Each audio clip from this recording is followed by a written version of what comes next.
திபேரியா கடலோரத்தில் இயேசு மீண்டும் சீடர்களுக்கு தம்மை வெளிப்படுத்தினார். இவ்வாறு அவர் தம்மை வெளிப்படுத்தினார்.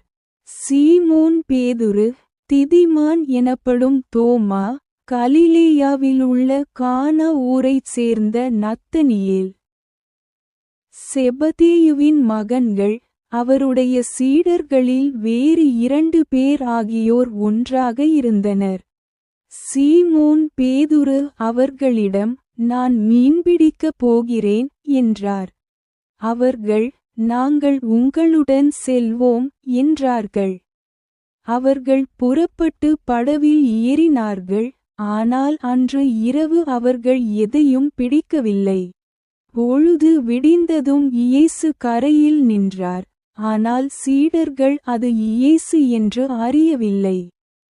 இயேசு அவர்களிடம், பிள்ளைகளே, உங்களிடம் மீன் இருக்கிறதா என்றார்.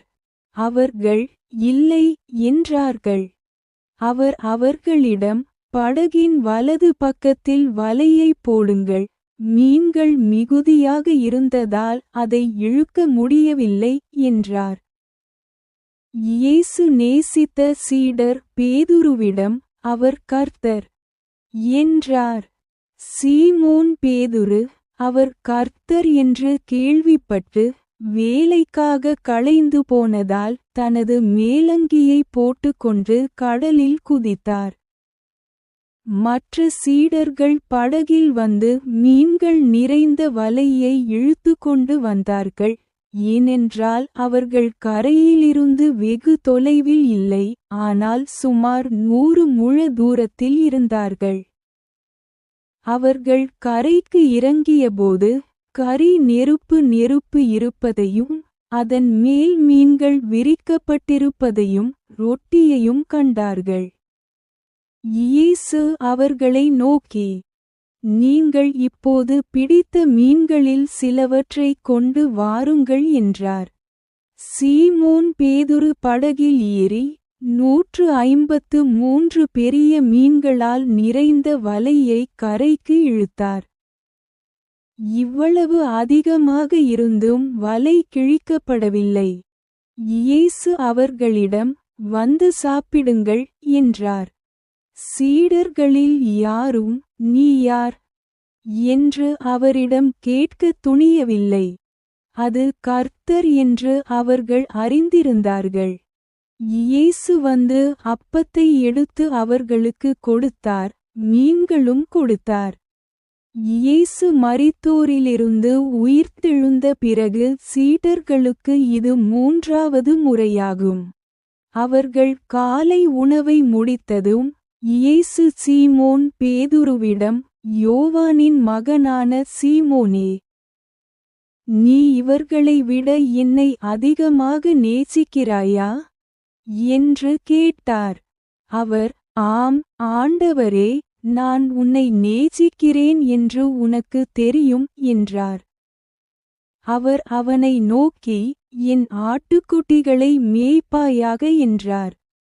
அவர் 2வது முறையாக, யோவானின் மகனான சீமோனே, நீ என்னை நேசிக்கிறாயா என்றார்.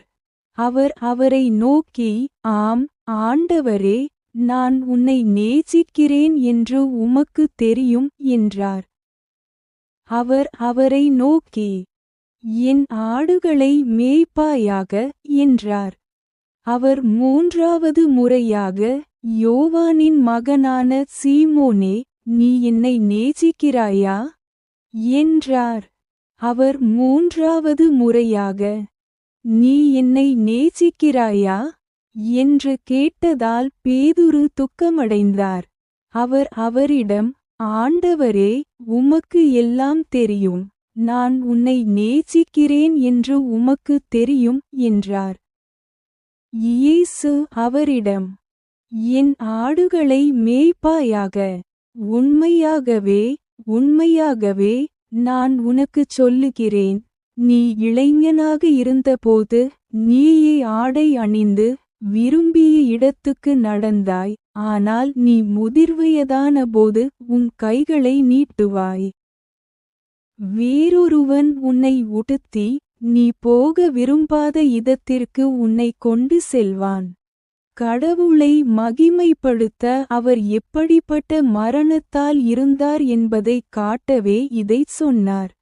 இதைச் சொன்ன பிறகு என்னை பின்பற்று என்றார். கர்த்தருடைய நற்செய்தி. யோவான் 21 ஜனவரி 19.